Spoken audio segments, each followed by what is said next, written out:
नंद उपनंद सुनंद आदि सब इकट्ठे हुए और दौड़ करके देखा कि दोनों वृक्ष धराशायी और उन दोनों वृक्षों के बीच में मेरा कृष्ण बंधा हुआ है एक ओखल से।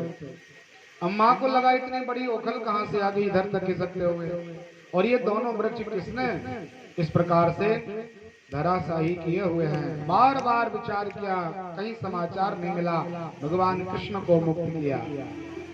दोनों रस्सियों से परमात्मा को मुक्त करके हृदय से लगाया, अपने घर पधारी मैया यशोदा।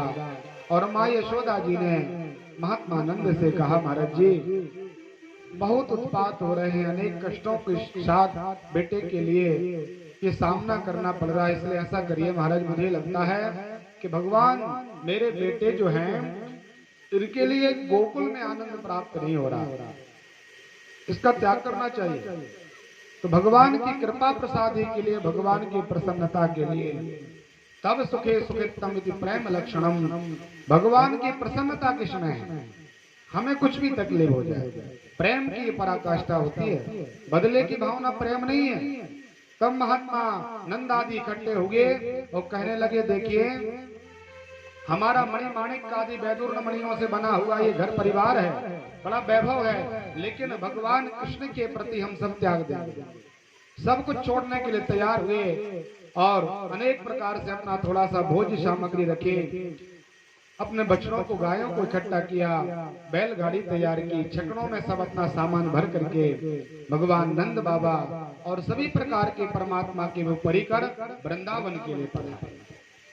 वनम वृंदावनम नाम पश्यव्यम नवकाननम गोप गोपी गवाम सेव्यम पुण्यादे तृणवीरधम वृंदावनम गोवर्धनम यमुना पुलनानि च वीक्षासे उत्तमः प्रीति राम माधव।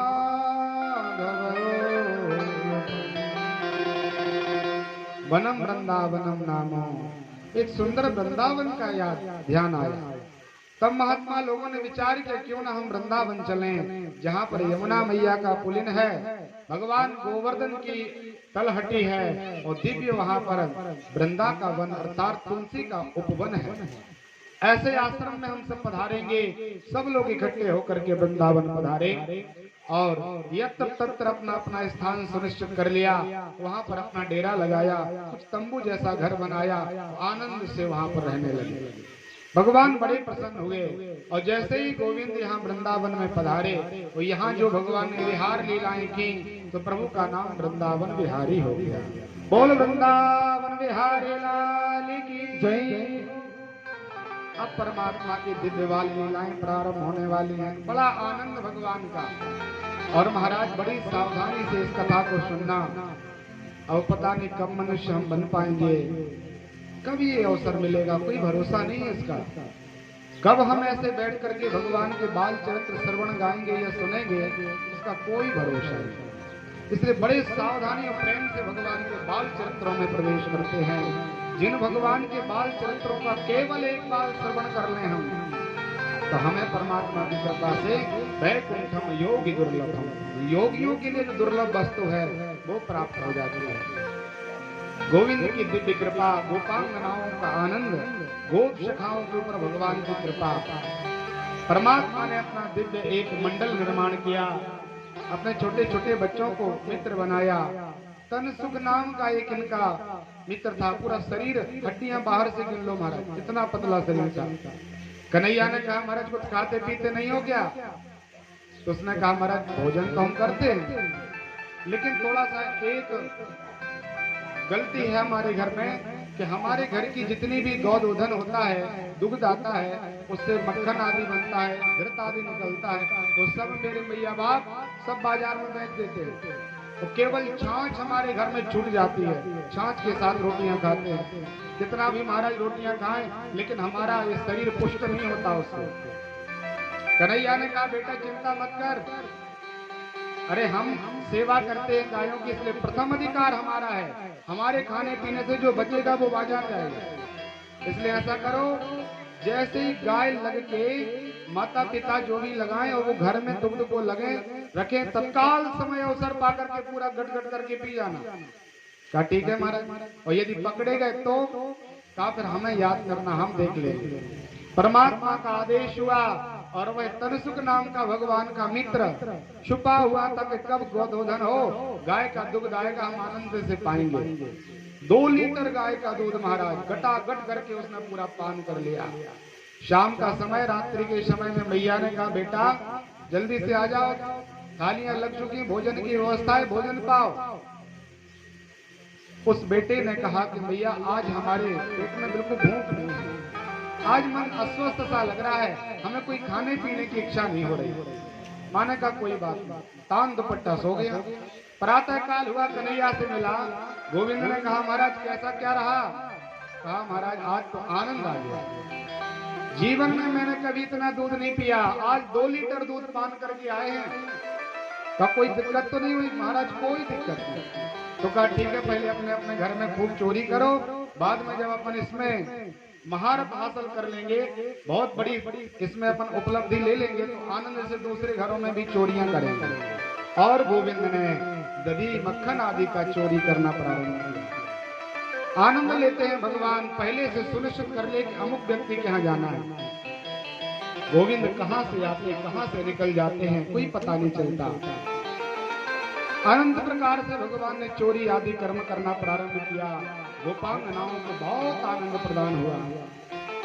गोपांगनाएं सामने तो उलाहना देती हैं कि भगवान से बड़े परेशान हैं, इस कृष्ण से क्या करें, कहाँ जाएं, लेकिन अंतर मन निमग्न होता है, द्रवीभूत हो जाता है और परमात्मा का यदि एकाध मिनट दर्शन न हो तो बिहलवान हो जाता है।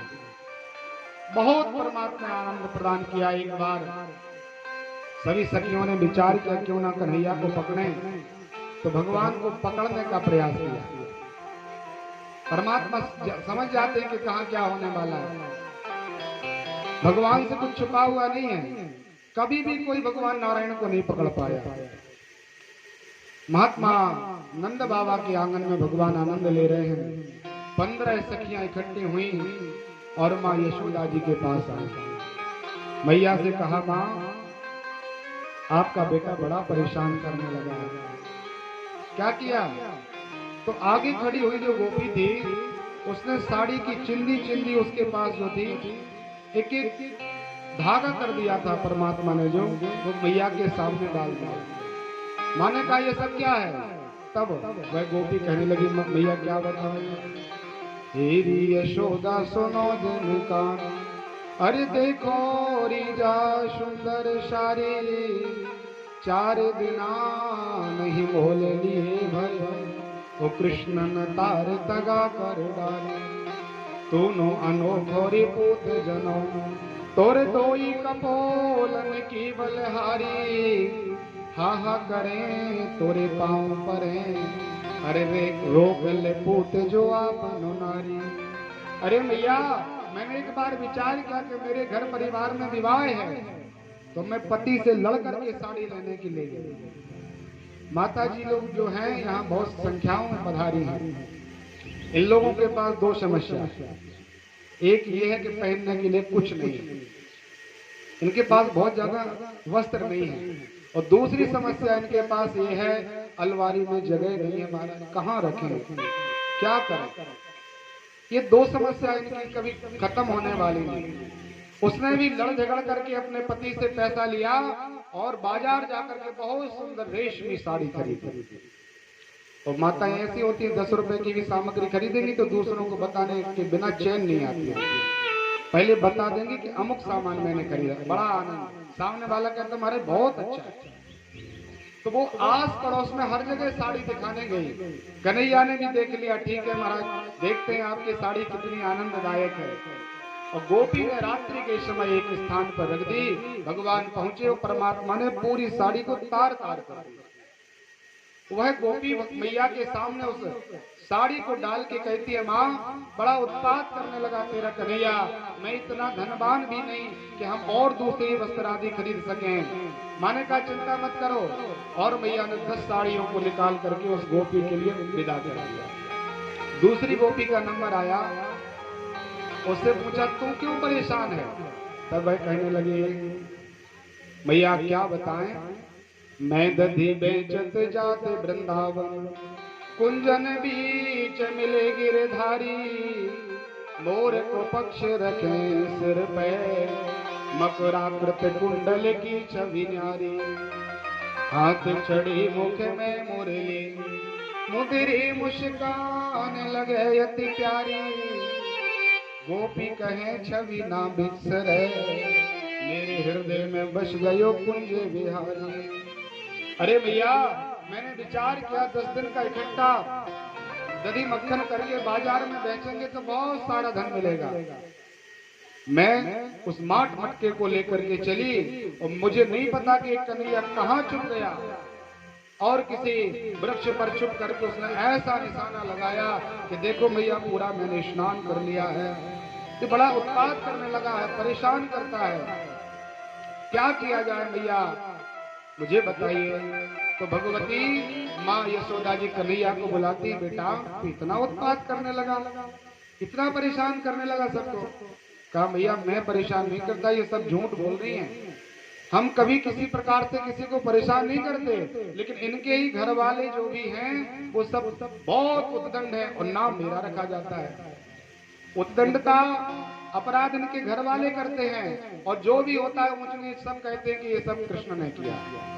तीसरी गोपी कहने लगी, भैया मैं क्या बताऊं, हम रात्रि के समय पतिदेव के बगल में शयन कर रहे थे। पहले बहुत बड़ी चोटियां होती थी पुरुषों की, खुर चोट, गाय के खुर के बराबर। माताओं की तो स्वभाव से ही होती थी, आजकल दोनों की लुप्त हो गई।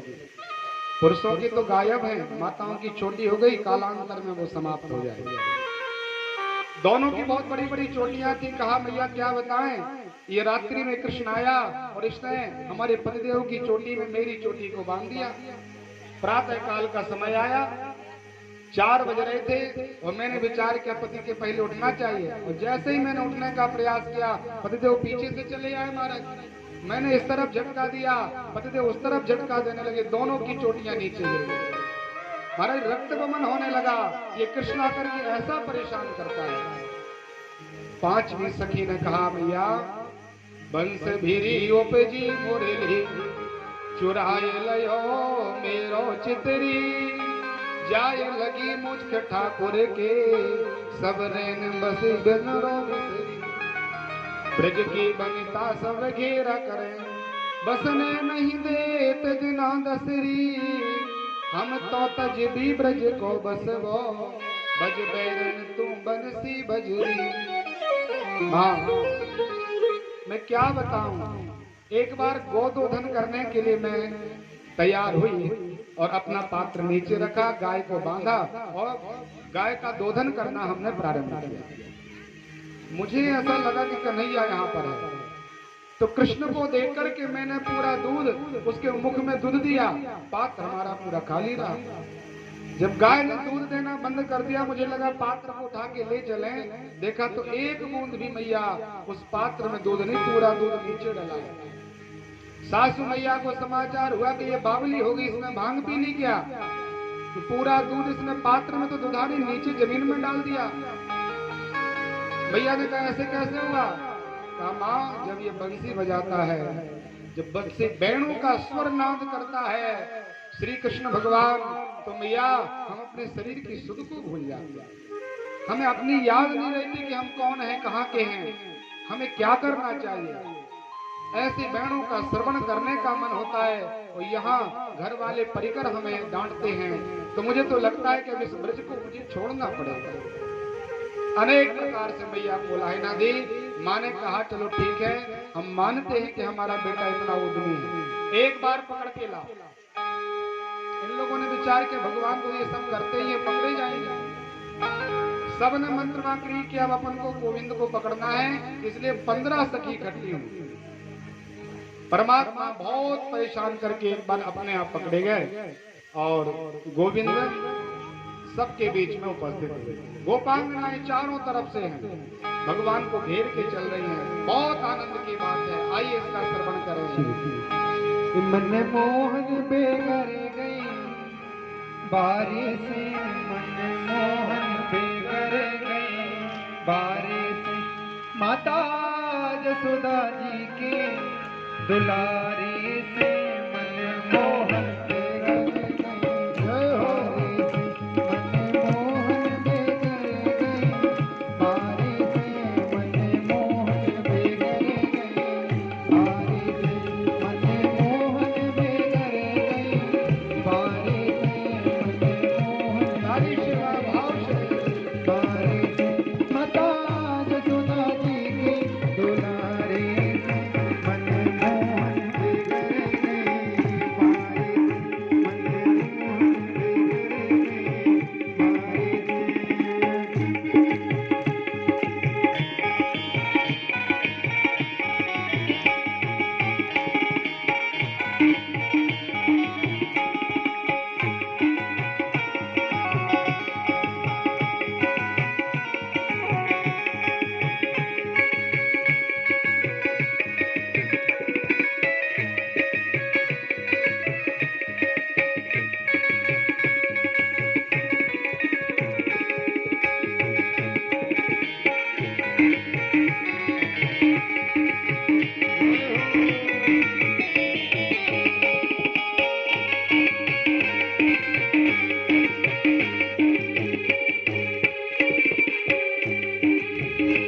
थोड़े दूध दही के लाने, थोड़े दूध दही के लाने, थोड़े दूध दही के लाने, थोड़े दूध दही के लाने, थोड़े दूध दही के लाने, भी तो हम तो उन तो घरे घरे फिरा कर पटारे से मनमोहन बिगड़ गई, बारिश मनमोहन बिगड़ गई, बारिश मनमोहन बिगड़ गई, बारिश